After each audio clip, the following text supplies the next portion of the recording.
सलामकुम। तो हम आज जो पढ़ेंगे चैप्टर वो स्टार्ट करते हैं मैथ्स में ग्राफ्स के बारे में। ठीक है। अब ग्राफ्स क्या होते हैं, पहले हम ग्राफ्स की कुछ थ्योरी पढ़ेंगे, things we should know before attempting questions. ठीक है। तो स्टार्ट करते हैं with the shapes of graphs. ठीक है। Shapes of graphs of different function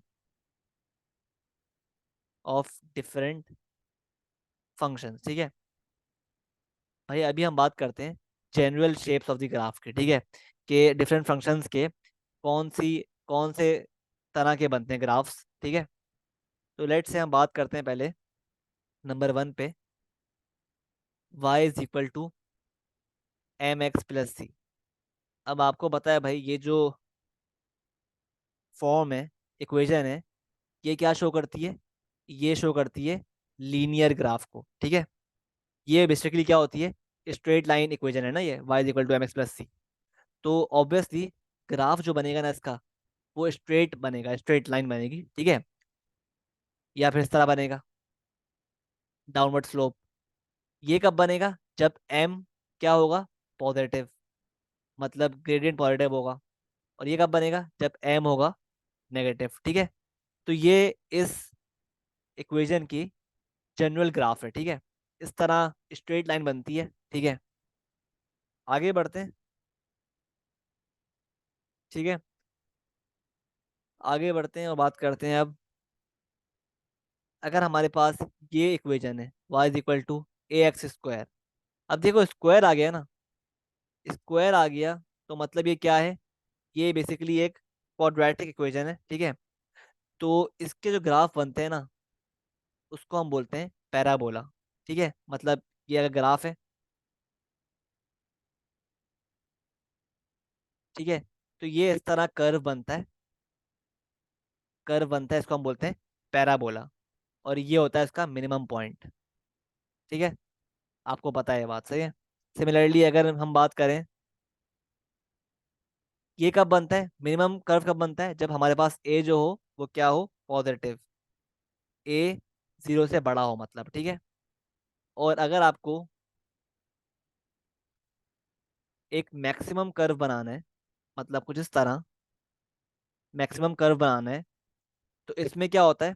ये होता है मैक्सिमम पॉइंट। और ऑब्वियसली ए इज नेगेटिव जब भी ये मैक्सिमम कर्व बन रहा है, मतलब ए इज लेस देन जीरो। ठीक है। और इसको बोलते हैं क्या हम? इस हम कर्व को बोलते हैं, नाम देते हैं पैराबोला का। ठीक है। इनको हम पैरा बोलते हैं, पैराबोला, सॉरी। ठीक है, सही है। तो बेसिकली पैराबोलास जो होते हैं ना, पैराबोलास विथ मिनिमम पॉइंट्स,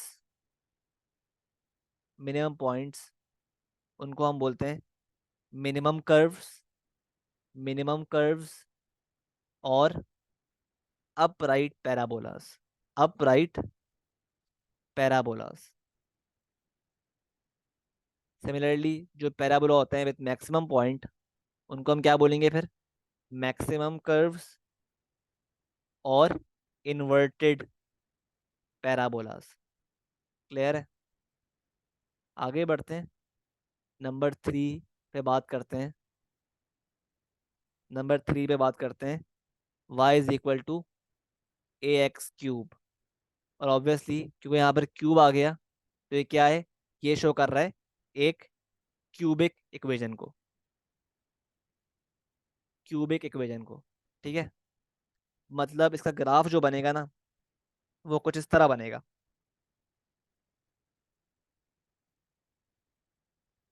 क्या होती है जनरल शेप? इस तरह बनती है, ये होती है इनकी जनरल शेप। ठीक है। या इस तरह बनेगा।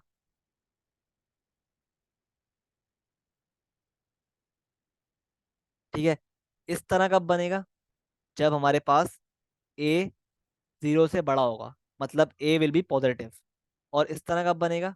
जब हमारे पास ए जीरो से छोटा होगा, मतलब ए इज नेगेटिव। ठीक है। इसके अलावा हमारे पास जो क्यूबिक ग्राफ्स होते हैं ना, वो इस तरह भी बनते हैं, उनकी जनरल शेप इस तरह भी होती है कुछ।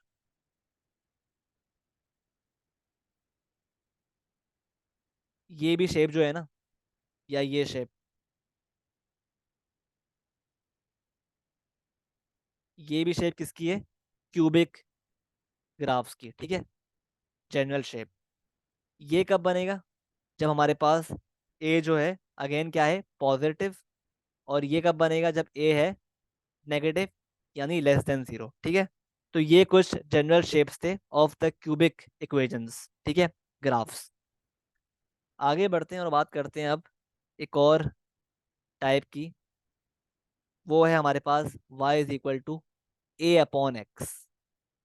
अब देखो ये जो है ना, इसको हम क्या बोलते हैं? इसको हम नाम देते हैं, इसको हम नाम देते हैं रेसिप्रोकल फंक्शंस का।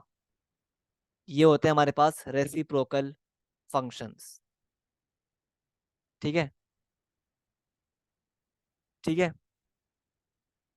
और इनके जो ग्राफ्स होते हैं ना, इनके ग्राफ जो होते हैं, they are symmetrical in nature, ठीक है। सिमेट्रिकल होते हैं, किस तरह बनते हैं, किस तरह है ये देख लो भाई। जैसे ये हमारे पास एक्सेस है, तो इस तरह बनेगा ग्राफ इसका, ठीक है, इस तरह बनेगा, या फिर इस तरह बनेगा।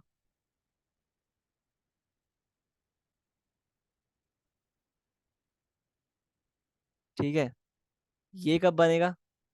जब हमारे पास ऑब्वियसली ए क्या है, equal to positive, a zero से बड़ा है। और ये कब बनेगा? जब हमारे पास a is less than zero, या ए इज नेगेटिव, ठीक है। तो ये भी ग्राफ है, ग्राफ शेप है of this function A upon x, ठीक है। आगे बढ़ते हैं, अब बात करते हैं एक और टाइप की, ठीक है। y is equal to a upon x square, ठीक है, सही है। तो ये भी हमारे पास बेसिकली एक किस्म है रेसिप्रोकल फंक्शंस की। इसको हम बोलते हैं squared reciprocal function, squared reciprocal function, ठीक है। इनके ग्राफ किस तरह बनते हैं? Let's see. तो ये हमारे पास एक्सेस है, इनके ग्राफ कुछ इस तरह बनते हैं, या फिर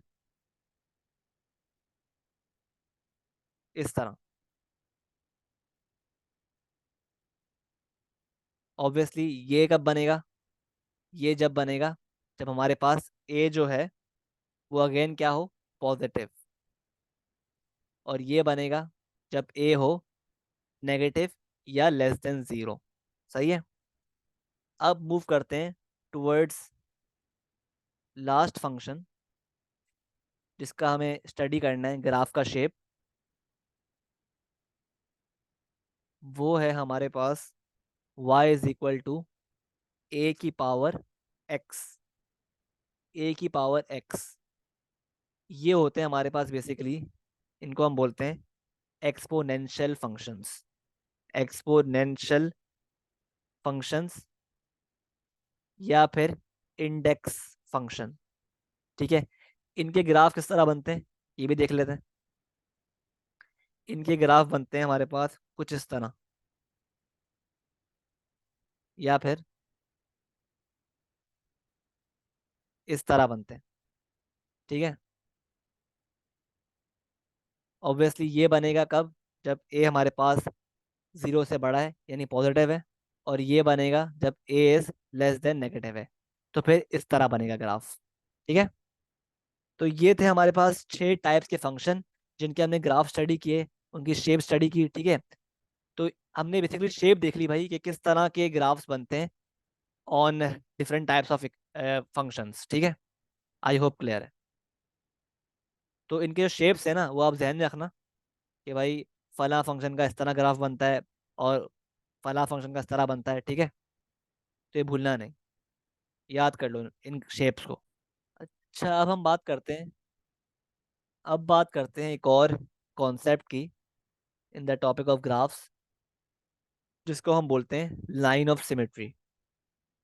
लाइन ऑफ सिमेट्री। सही है। अब ये क्या लाइन होती है, लिखो अपने पास। ये ऐसी लाइन होती है, is a line that divides a curve और a geometrical figure into equal halves. Into equal halves मतलब अगर मेरे पास, लेट से, ये एक क्वाड्रेटिक कर्व है, इस तरह दिया हुआ है, ये कर्व है क्वाड्रेटिक, ठीक है। तो क्वाड्रेटिक कर्व के केस में ना, लाइन ऑफ सिमेट्री हमेशा हमेशा पास करेगी फ्रॉम इट्स टर्निंग पॉइंट, ठीक है। क्वाड्रेटिक कर्व के केस में लाइन ऑफ सिमेट्री जो होती है वो हमेशा पास करती है थ्रू इट्स टर्निंग पॉइंट, ठीक है। ये बात ध्यान में रखना, ठीक है। तो लिख लो अपने पास ये पॉइंट, कि in the case of quadratic equation, यानी हम बात कर रहे हैं पैराबोलास की, the line of symmetry the line of symmetry is always a vertical line passing through turning point, ठीक है। पासिंग थ्रू टर्निंग पॉइंट, सही है। तो जब भी हम बोलेंगे थस, एक और पॉइंट लिखो, thus the equation of line of symmetry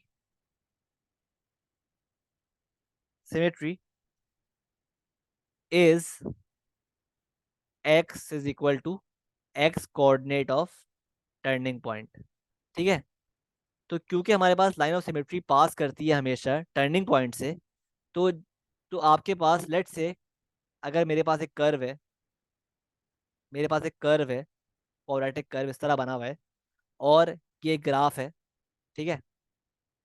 और आपने एक लाइन ऑफ सिमेट्री ड्रॉ की जो पास कर रही है टर्निंग पॉइंट से, ठीक है। टर्निंग पॉइंट से पास कर रही है, और टर्निंग पॉइंट आपको दिया हुआ है, क्या है टर्निंग पॉइंट, 5,2। तो अब आप चेक कर रहे हो भाई कि आपसे क्या मांगा हुआ है, उसने कहा हुआ है आपसे find the equation of line of symmetry. तो आपको पता है भाई लाइन ऑफ सिमेट्री की इक्वेजन क्या होती है, x is equal to x coordinate of turning point. तो अब मुझे बताओ यहाँ पर टर्निंग पॉइंट का एक्स कोऑर्डिनेट क्या है, 5 है। तो दैट इज द रीजन हमारी जो इक्वेशन हो जाएगी लाइन ऑफ सिमेट्री की, वो क्या हो जाएगी, एक्स इज इक्वल टू 5। ये आपका आंसर होगा for the equation of line of symmetry, ठीक है। आई होप क्लियर है, ठीक है। सिमिलरली अगर मेरे पास इस तरह का कर्व बना हुआ है, इस तरह का कर्व बना हुआ है, ये रहा ग्राफ, और कर्व इस तरह बना हुआ है क्वाड्रेटिक कर्व, ठीक है। तो आप चेक कर रहे हो इस केस में हमारे पास जो लाइन ऑफ सिमेट्री है ना, वो क्या है, वाई एक्सेस है, वो बेसिकली वाई एक्सेस है। तो इस केस में अगर आपको इक्वेशन निकालनी है लाइन ऑफ सिमेट्री की, तो क्या हो जाएगी, बेसिकली ये same as the equation of y axis हो जाएगी। और हमें पता है भाई, कोऑर्डिनेट ज्योमेट्री में पढ़ चुके हैं हम, कि वाई एक्सिस की इक्वेशन क्या होती है, एक्स इज इक्वल टू 0। ये आपका आंसर होगा इन दिस केस, जब y axis is the line of symmetry, ठीक है।